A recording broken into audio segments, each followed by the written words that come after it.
زوجها وبث منهما رجالا كثيرا ونساء واتقوا الله الذي تساءلون به والأرحام إن الله كان عليكم رقيبا يا أيها الذين آمنوا اتقوا الله وقولوا يصلح لكم أعمالكم ويغفر لكم ذنوبكم ومن يطع الله ورسوله فقد فاز فوزا عظيما أما بعد فإن أصدق الكلام كلام الله وأحسن الهدي هدي محمد صلى الله تعالى عليه وسلم وشر الأمور محدثاتها وكل محدثة بدعة وكل بدعة ضلالة وكل ضلالة في النار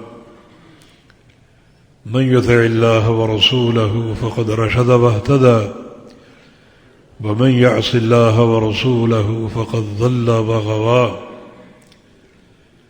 اللهم صل على محمد وعلى آل محمد كما صليت على إبراهيم وعلى آل إبراهيم إنك حميد مجيد اللهم بارك على محمد وعلى آل محمد كما باركت على إبراهيم وعلى آل إبراهيم إنك حميد مجيد سبحانك لا علم لنا إلا ما علمتنا إنك أنت العليم الحكيم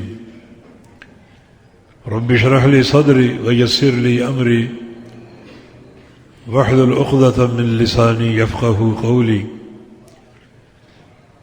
أعوذ بالله من الشيطان الرجيم من همزه ونفخه ونفسه بسم الله الرحمن الرحيم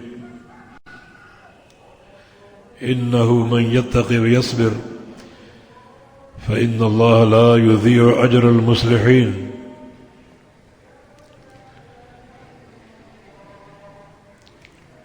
اللہ رب العزت کے اپنے بندوں پر انعامات و احسانات کے مختلف مظاہر ہیں۔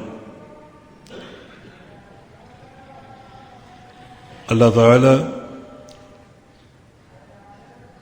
ان کا اظہار مختلف الفاظ کے ساتھ فرماتا ہے۔ کسی کے لیے گناہوں کی بخشش کا وعدہ ہے،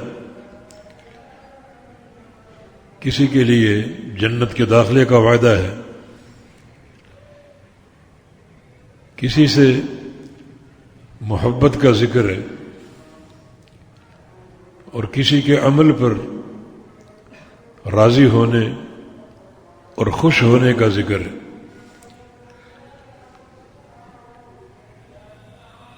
لیکن سب سے بڑھ کر جو صیغہ استعمال ہوتا ہے اس حوالے سے وہ اللہ تعالیٰ کا یہ فرمانا کہ میں تیرے ساتھ ہوں۔ بہت بڑی بشارت ہے یہ اور بہت بڑا اللہ تعالیٰ کا فضل ہے یہ۔ قرآن حکیم میں عمومی طور پر بہت سے بندوں کے لیے اللہ تعالیٰ کے ساتھ ہونے کا ذکر ہے۔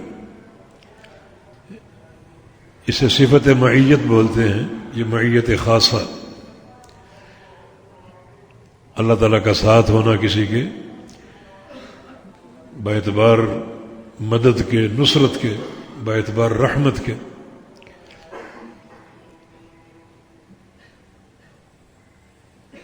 دنیا اور آخرت میں جیسے وَأَنَّ اللَّهَ مَعَ الْمُؤْمِنِينَ، اللہ تعالیٰ اپنے مومن بندوں کے ساتھ ہے۔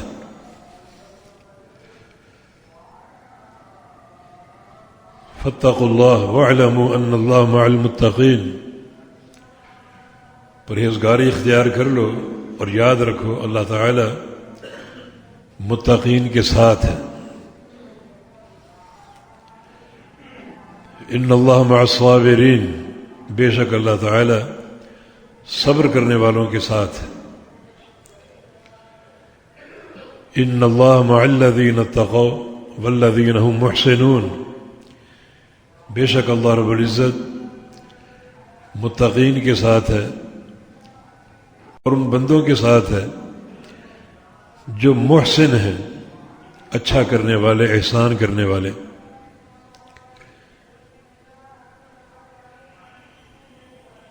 یہ عمومی طور پر بعض وہ بندے ہیں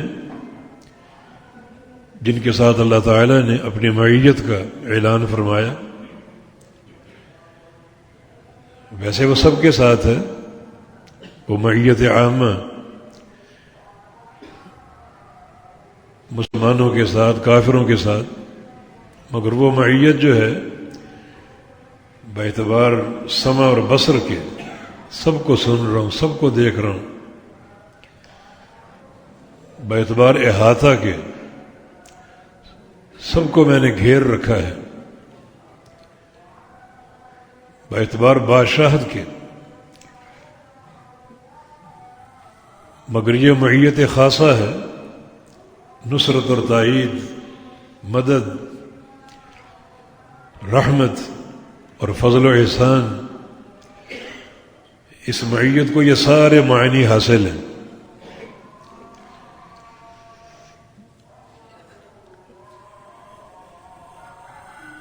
اور یہ بڑا عظیم لفظ یا صیغہ ہے جو اللہ تعالیٰ اپنے بعض بندوں کو عطا فرماتا ہے کہ میں تمہارے ساتھ ہوں۔ جیسے نبی علیہ السلام کے سفر ہجرت میں جب آپ غار میں چلے گئے، غار ثور میں، ابو بکر صدیق رضی اللہ عنہ آپ کے ساتھ تھے اور کفار تعاقب کرتے کرتے غار کے دھانے تک پہنچ چکے تھے۔ ابو بکر پریشان تھے، پریشانی اپنے حوالے سے نہیں بلکہ نبی علیہ السلام کے حوالے سے، کہ مشرکین زہر آلود ننگی تلواریں لیے گھوم رہے ہیں، اور اگر یہ غار میں داخل ہونے میں کامیاب ہو گئے تو بڑا ایک ناقابل تلافی نقصان ہوگا۔ اس وقت رسول اللہ صلی اللہ علیہ وسلم نے فرمایا تھا کہ ابو بکر لا تحزن ان اللہ معنا، غم نہ کرو، اللہ ہمارے ساتھ۔ یہ ایک عظیم جملہ یا صیغہ جو ان دونوں کے بارے میں استعمال ہوا، اللہ ہمارے ساتھ، بہت بڑی نعمت ہے یہ، بڑا عظیم اللہ تعالیٰ کا فضل و احسان ہے۔ ہمارے لیے جو لمحہ فکریہ ہے وہ یہ ہے کہ عمومی طور پر جن بندوں کے ساتھ اللہ تعالیٰ کے ساتھ ہونے کا ذکر ہے، اس کی معیت کا ذکر ہے، ہم وہ اختیار کرنے کی کوشش کریں۔ گو وحی بند ہو چکی، مگر جب یہ سلسلہ وحی جاری تھا اس وقت اللہ تعالیٰ کی معیت کے یہ مظاہر کثرت سے نازل ہوتے تھے۔ خدیجہ الکبریٰ رضی اللہ عنہا، نبی علیہ السلام کی بیوی ام المومنین، نبی علیہ السلام کی نبوت کے ابتدائی دور ساتھ گزارا، اور نبی علیہ السلام کا فرمان ہے کہ واسطنی بنفسہا ومالہا، خدیجہ نے سب کچھ مجھ پہ لٹا دیا، اپنی جان بھی اور مال بھی۔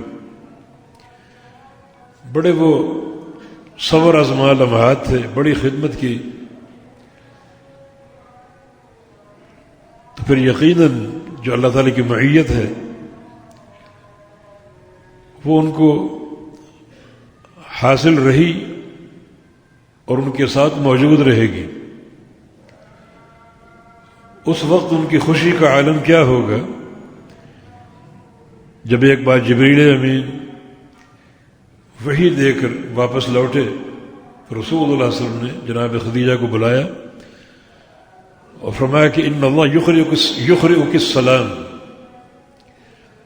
آج اللہ نے آپ کو سلام کہا ہے، اور ایک بار جبریل امین وحی دے کر گئے تو ساتھ یہ فرما کر گئے کہ بشر خدیجہ ببیت فی الجنہ من قصب لا وصب فیہ ولا نصب، کہ خدیجہ کو جنت میں ایک گھر کی بشارت دے دیجیے، انہیں بلا کر خوشخبری دے دیں جنت میں ایک گھر کی من قصب،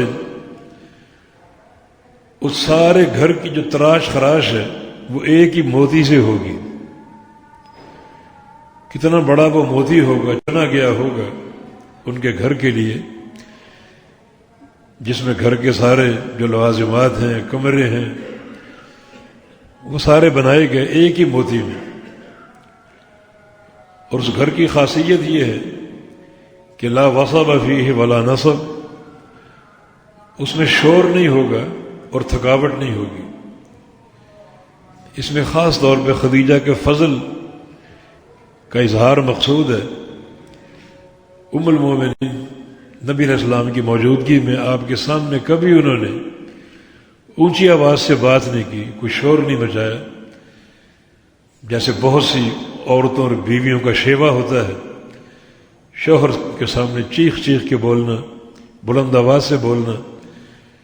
لیکن خدیجہ الکبریٰ رضی اللہ عنہا نبوت سے قبل 15 سال گزارے اور نبوت کے بعد بھی ایک عرصہ گزارا، اس دوران نبی علیہ السلام کے سامنے، اپنے شوہر کے سامنے کوئی شور نہیں کیا، اونچی آواز سے نہیں بولی۔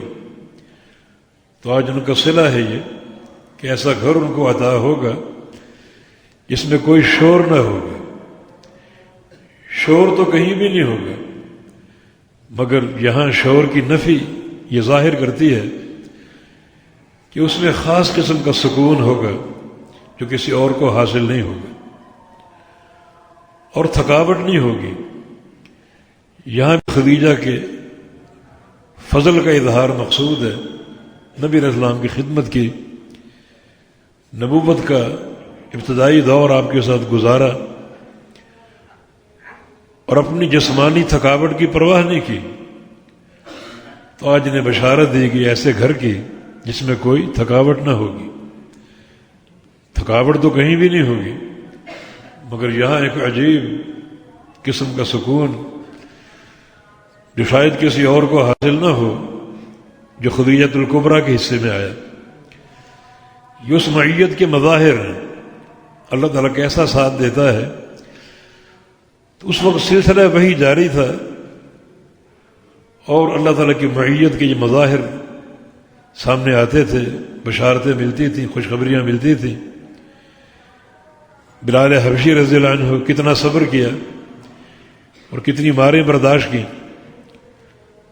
اور نبی علیہ السلام نے فرمایا کہ بما سبقتنی الی الجنہ، بلال تم جنت میں میرے آگے آگے کیسے؟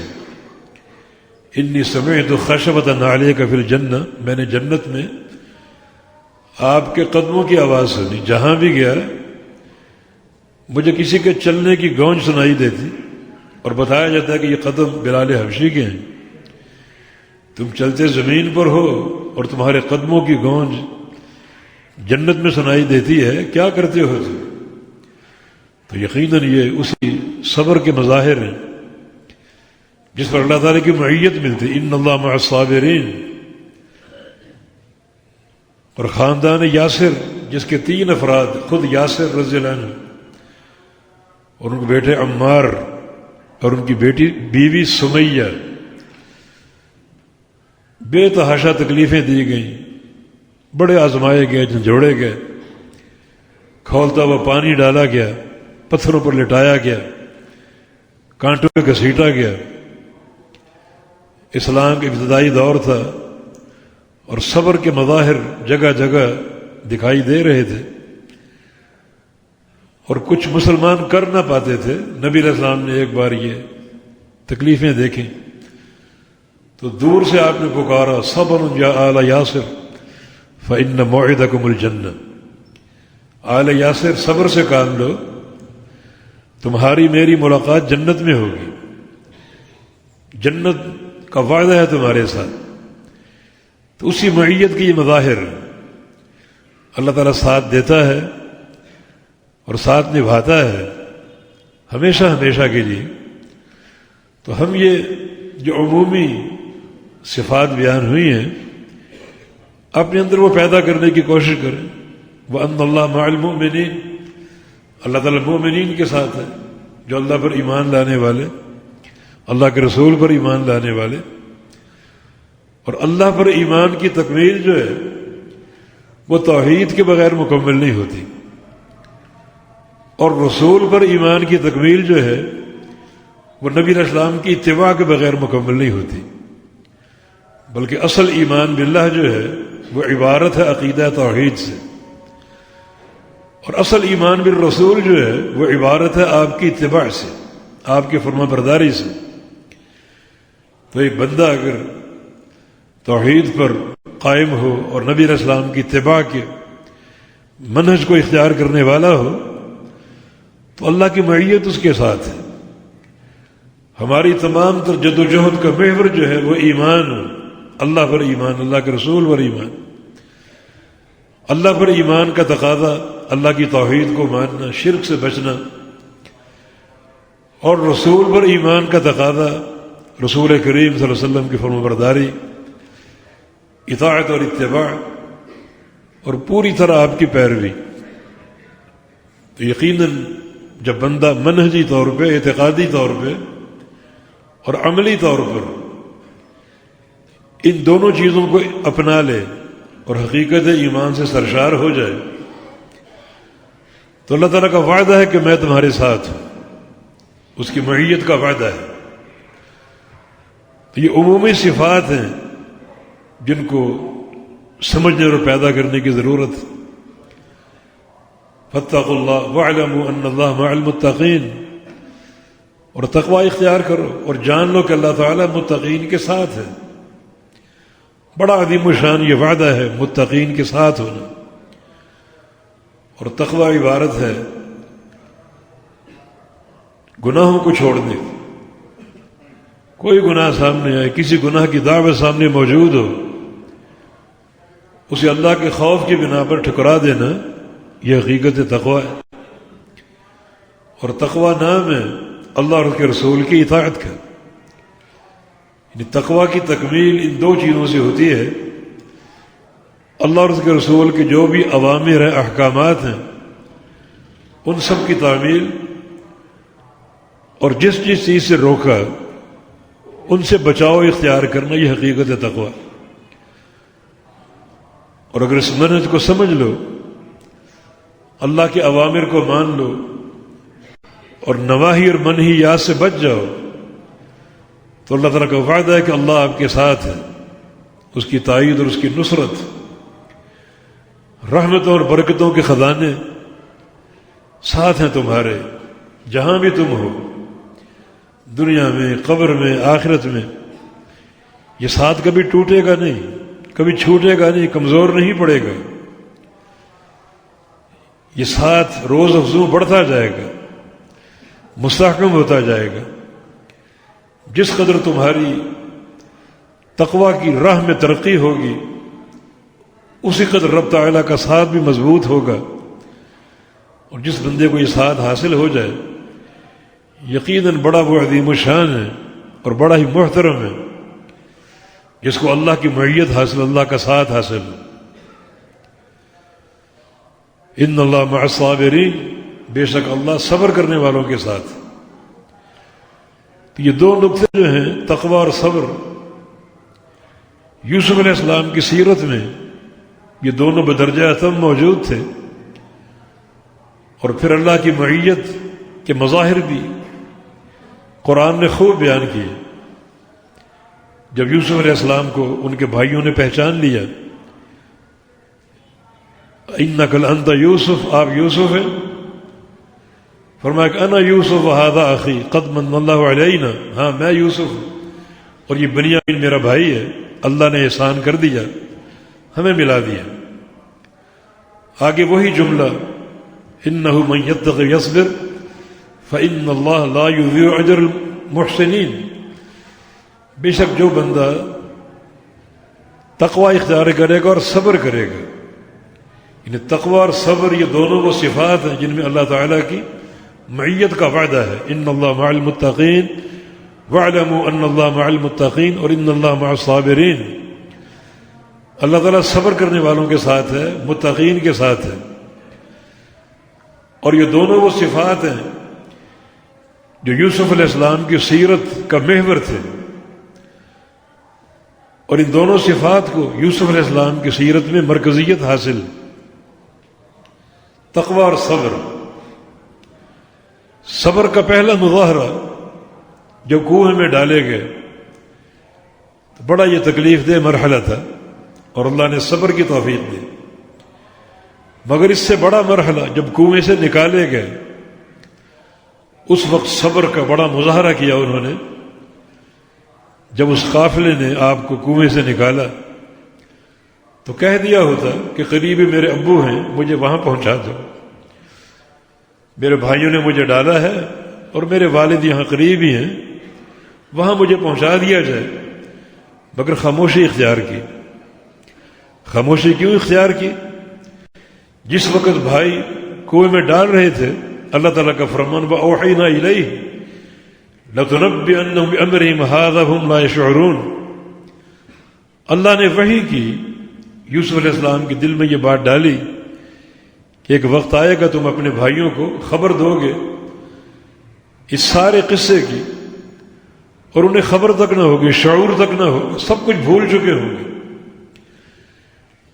اس وحی سے یوسف علیہ السلام کا استنباط یہ تھا کہ اگر فوراً گھر پہنچا دیا گیا تو یہ تو تازہ قصہ ہے، والد کو بتاؤں گا تو یہ تو بھائی جانتے ہیں. مگر یہ کون سا موقع ہے کہ تم اپنے بھائیوں کو خبر دو گے جب ان کو شعور تک نہیں ہوگا، سب بھول بھال گئے ہوں گے. لگتا ہے یہ بات بعد کی ہے. یہ توکل کی بڑی عظیم مثال. خاموشی اختیار کر لی، رب تعالیٰ کے سپرد کر دیا. اس وقت کے انتظار کے لیے جب بھائی سامنے آئیں گے، اس واقعے کو بھول چکے ہوں گے، تب ان کو خبر دو. تو کنویں میں ڈالا جانا صبر ہے، مگر کنویں سے نکالا جانا مزید یہ صبر کا مظاہرہ کہ خاموشی اختیار کر لی اللہ تعالیٰ کے اس فرمان کے سامنے کہ تم ان کو اس وقت خبر دو گے اس قصے کی جب یہ بالکل بے شعورے ہوں گے اور سب کچھ بھول چکے ہوں گے. یہ بڑا صبر ہے، ورنہ اس وقت کہہ دیتے کہ میرے ابو یہاں سے قریب ہے، مجھے وہاں پہنچا دو. لیکن خاموشی اختیار کی. یہ یوسف علیہ السلام کی سیرت کا ایک عظیم مرحلہ اور صبر کی عظیم داستان. صبر کا مظاہرہ کیا. یہ صبر ان کی زندگی کا حصہ تھا اور کئی مقامات پر صبر ہوا، حتیٰ کہ نبی کا یہ بیٹا بکا چند کوڑیوں کے عوض. بشروہ بثمن بخس دراہم معدودہ، تھوڑے سے درہموں کے عوض بیچے گئے. یہ بھی تو صبر کا مرحلہ. اللہ کے نبی کا بیٹا اور آگے نبی بننے والا، اور اس کا مول چند کوڑیاں، چند دراہم. اور پھر عزیز مصر کے محلات میں پہنچائے گئے بطور خادم کے. یہ بھی تو صبر کی داستان ہے. اور پھر ایک واقعہ ہوا جو تقوی اور صبر کا عظیم مظہر تھا. حسن یوسف، جیسا کہ ایک حدیث میں یوسف علیہ السلام کو دنیا کا آدھا حسن دیا گیا. کیا ان کا حسن ہوگا، کیا چہرے کا جمال ہوگا، کیا ان کے چہرے کے نقوش ہوں گے کہ عزیز مصر کی بیوی ان پر فریفتہ ہو گئی اور بالآخر ایک روز وہ خلوت میں لے جانے میں کامیاب ہو گئی. اور خلوت بھی بہت بڑی تھی، محل کے بہت سے کمرے، ہر کمرہ بند کر دی گئی اور آخری کمرے میں لے گئی جہاں کسی کے پہنچنے کا امکان نہ ہو. بڑی خلوت میسر آ گئی. غلقت الابواب، اور سارے دروازے سختی سے بند کر دیے، کسی کے پہنچنے کا امکان ہی نہ ہو. حسن، شباب، مال و دولت کی فراوانی. پھر عزیز مصر کی بیوی، بادشاہ مصر کی بیوی، بہت بڑا عہدہ. یہ پیشکش قبول کر لیتے لیکن نہیں، تقوی کا مظاہرہ. اور اللہ تعالیٰ مستقبل میں انہی بندوں کو اچھی شہرت سے نوازتا ہے، نیک نامی سے نوازتا ہے جو اس قسم کے مراحل میں متقی ثابت ہو، جو اللہ کی حدود کو پامال نہ کریں، وہ پھر اس آسمان کے ستارے بن جاتے ہیں۔ اللہ تعالیٰ ان کو نیک نامی دیتا ہے، اچھی شہرت دیتا ہے، اور اللہ رب العزت ان کی عزت اور ان کے احترام کے تقاضے دنیا والوں پر واضح کرتا ہے، جیسا کہ یوسف علیہ السلام کی برات بھی عزیز مصر کے سامنے ثابت ہوئی۔ یہ بھی تو ایک صبر کا اور تقوی کا مظاہرہ تھا۔ تقوی اس لحاظ سے کہ اللہ کی حد کو پامال نہیں کیا، گناہ کی دعوت سامنے ہے مگر ٹھکرا دی اللہ کے خوف سے، معاذ اللہ، اللہ کی پناہ، یہ گناہ ہے، بہت بڑا جرم ہے یہ، اور میں اس کا ارتکاب نہیں کر سکتا، یہ تقوی ہے۔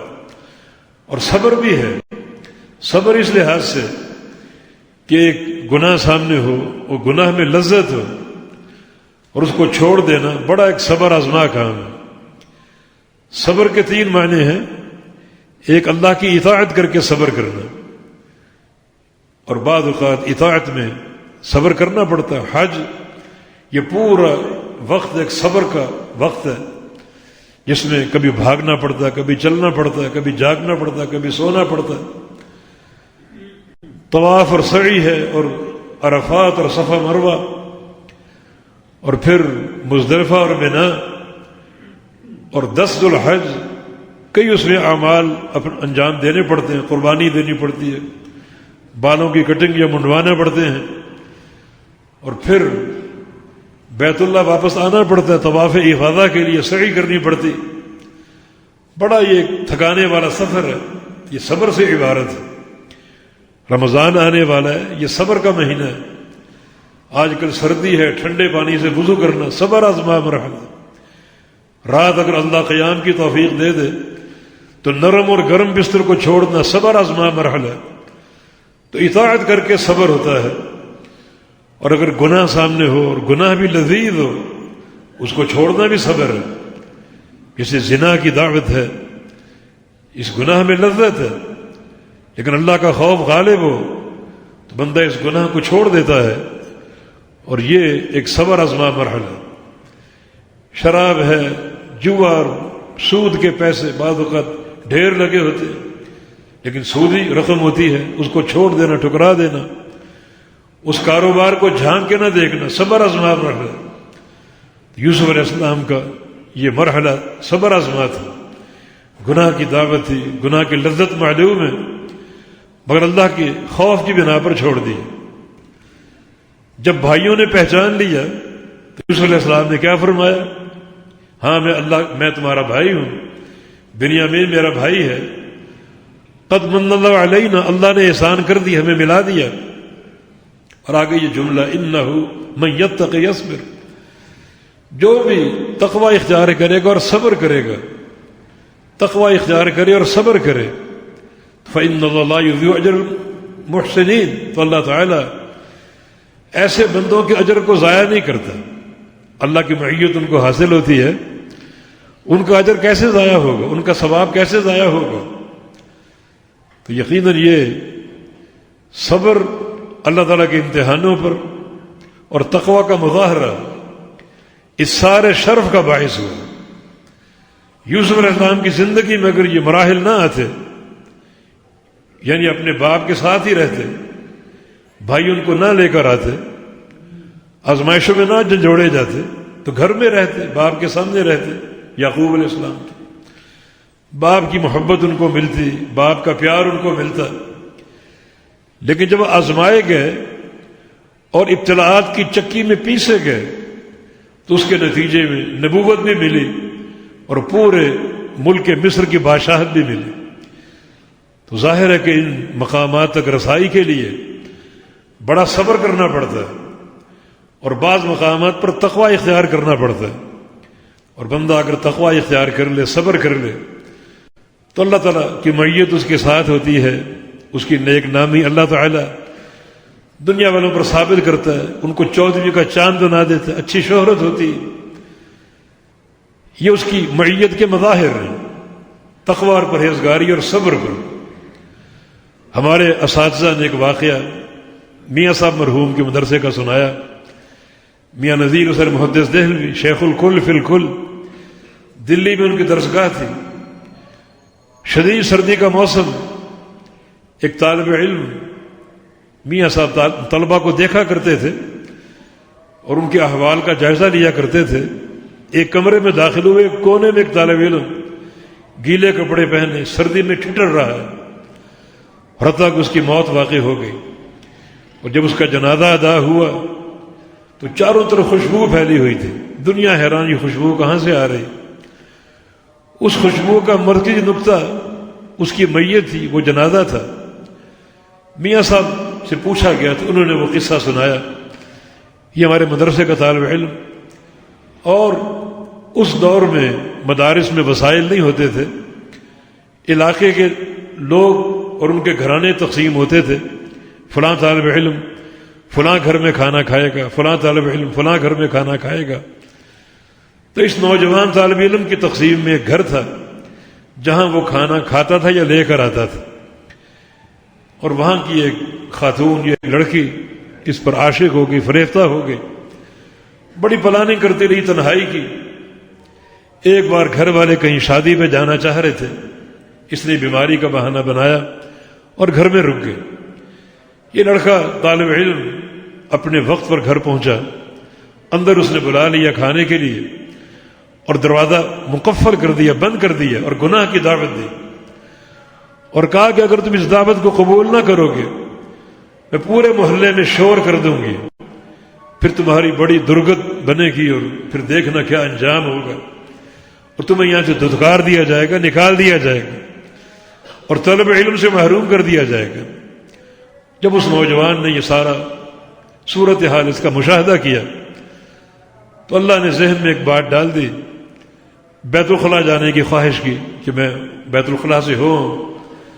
بیت الخلاء میں چلے گئے. اس دور میں فلش سسٹم نہیں ہوتا تھا، اندر جو گندگی اور غلاظت پڑی ہوئی تھی ساری اپنے کپڑوں پر چہرے پر مل لی، اپنے سر پہ چہرے پر وہ غلاظت مل لی اور باہر آ گیا، اپنے آپ کو پیش کیا. اب اس لڑکی نے دیکھا اس بدبو کو، تعفن کو، اور یہ خود غلاظت کا ڈھیر بنا ہوا ہے. بڑی اس کو نفرت ہوئی اور گالیاں دیتی ہوئی گھر سے نکال دیا. غریب طالب علم تھا، کپڑا بھی ایک ہی تھا، اسی کو جا کر دھویا، ٹھنڈا پانی، سردی کا موسم، اور ایک کونے میں بیٹھ ٹھٹر رہے ہیں حتیٰ کہ سردی سے موت واقع ہو گئی. اور اللہ تعالیٰ نے، اللہ کی معیت اور اس کا ساتھ اپنے بندوں کے ہوتا ہے، صبر کرنے والے اور تقوی کا مظاہرہ کرنے والے. اس نوجوان کے اس کردار میں صبر بھی تھا اور تقوی بھی تھا. صبر اس لحاظ سے کہ ایک پرکشش دعوت تھی، تنہائی تھی، اگر اس کو اختیار کر لیتے، وقتی لذت ہی اختیار کر لیتے، مگر اس کو چھوڑنا ایک صبر آزما بات تھی. اور تقوی اس لحاظ سے کہ اللہ کا خوف ان پر غالب تھا، اللہ کی خشیت ان پر غالب تھی، چنانچہ اس گناہ کو ٹھکرا دیا. تقوی اور صبر دونوں مظاہر تھے تو اللہ کی معیت ساتھ ہوتی. اللہ نے اس نوجوان طالب علم کی عزت کو اور عزت کے تقاضوں کو لوگوں پر واضح کیا. پورے جنازے میں تدفین تک خوشبو پھیلتی رہی اور نقطہ مرکزی یہ طالب علم ہی تھا. تب میاں صاحب نے قصہ بیان کیا روتے ہوئے، لوگوں نے سنا. تو یقیناً یہ صبر و تقوی وہ مظاہر ہیں عملی اعتبار سے جن پر اللہ تعالیٰ بندے کے ساتھ ہوتا ہے اور ساتھ نبھاتا ہے، اور یہ ساتھ قائم رہے گا. اللہ کا ساتھ جس کو حاصل ہو جائے وہ ساتھ اس کو قیامت تک ملتا رہے گا اور اس کے مظاہر اس پر پہنچتے رہیں گے، دنیا کی زندگی میں بھی، قبر میں بھی اور قیامت کے دن بھی. یہ ساتھ سب سے بڑی نعمت ہے. جس بندے کو اللہ کا ساتھ میسر ہو، پوری دنیا اس کو چھوڑ دے، سب کچھ اس کے ساتھ ہے. اور اگر پوری دنیا کسی کے ساتھ ہو، ساتوں بر اعظم کی بادشاہتیں اس کے ساتھ ہو، دنیا کے خزانے اس کے ساتھ ہو، مگر اللہ کا ساتھ نہ ہو، اللہ کی معیت نہ ہو، تو وہ انسان فقیر ہے، قلاش ہے اور ترس کھائے جانے کے قابل ہے، کچھ نہیں اس کے ساتھ. تو اللہ کی معیت ایک خزانہ ہے. اور یقین یوسف علیہ السلام کی زندگی اس کی عملی ایک تعبیر ہے. سبعۃ یظلھم اللہ فی ظلہ، یوم لا ظل الا ظلہ، اللہ تعالیٰ قیامت کے دن 7 قسم کے انسانوں کو اپنے عرش کا سایہ عطا فرمائے گا، جن میں ایک انسان یہ بھی ہے رجل دعته امرأة ذات منصب و جمال فقال انی اخاف اللہ، جسے کوئی خوبصورت عورت دعوت گناہ دے اور وہ یہ کہے کہ ٹھکرا دے کہ مجھے اللہ کا خوف اور اللہ کا ڈر ہے، اللہ کی خشیت اس کے دل میں آباد ہو تو اللہ کا ساتھ اس کو حاصل ہوگا۔ یہ تقوی، صبر اور یہ مراحل بڑے قیمتی ہیں، جس بندے نے اختیار کر لیے تو یقیناً اللہ کی معیت اس کو حاصل ہوگی اور اللہ کا ساتھ اس کو حاصل ہوگا۔ یہ ساتھ اگر نصیب ہو تو انسان مالا مال ہے، بڑا مالدار ہے، دنیا آخرت کے خزانے سمیٹنے والا ہے، اللہ کی محبت کے جواہر سمیٹنے والا ہے، اور وہ انسان بڑا خوش نصیب ہے۔ اور اگر یہ ساتھ حاصل نہ ہو، چاہے پوری دنیا ساتھ ہو، دنیا کے خزانے ساتھ ہو، تو وہ انسان فقیر اور قلاش ہے، کچھ نہیں اس کے پاس، تہی دست اور تہی دامن۔ تو مظاہر موجود ہیں، صفات موجود ہیں، اللہ تعالیٰ مومنین کے ساتھ، اللہ تعالیٰ صابرین کے ساتھ، اللہ تعالیٰ متقین کے ساتھ۔ ان اللہ مع الذین اتقوا، اللہ ان بندوں کے ساتھ ہے جو تقوی اختیار کر لیں، والذین هم محسنون، اور ان بندوں کے ساتھ بھی جو محسن ہو، محسن کا معنی اچھا کرنے والے، ہر کام میں اچھائی کو اپنا لیں، نماز پڑھے تو اچھی نماز پڑھیں، حج کرنا جائیں اچھا حج کریں، ہر کام کو سنوار کر کریں، اور سنوارنے کا معنی اس کام پر اللہ کے حبیب کی سنت کو قائم کر دے۔ عمل کا حسن نبی علیہ السلام کی سنت ہے، اور عمل کی خوبصورتی نبی علیہ السلام کی سنت ہے۔ تو جو بندہ اس طرح اتقان پیدا کر لے، ہر عمل میں حسن پیدا کر لے اور نبی علیہ السلام کی سنت کے رنگ کو قائم کر دے، وہ حقیقی محسن ہے اور اللہ کا ساتھ اس کو حاصل۔ تو ان مظاہر کو اپنائیں، ان صفات کو اپنائیں تاکہ ہم اللہ کی معیت مل جائے۔ یہ بڑا انمول خزانہ ہے، کوئی نعمت اس کا مقابلہ نہیں کر سکتی۔ سب سے عظیم بشارت اور سب سے عظیم خوشخبری ہے۔ اللہ پاک مجھے اور آپ کو توفیق عطا فرما دے، اللہ کی معیت ہم کو حاصل ہو جائے، اللہ ہمیں سچا اور پکا مومن بنا دے، صبر کرنے والا بنا دے، متقی اور محسن بنا دے، اسی کی توفیق سے ممکن ہے۔ اقول قولی ھذا واستغفر اللہ لی ولکم وآخر دعوانا ان الحمد للہ رب العالمین۔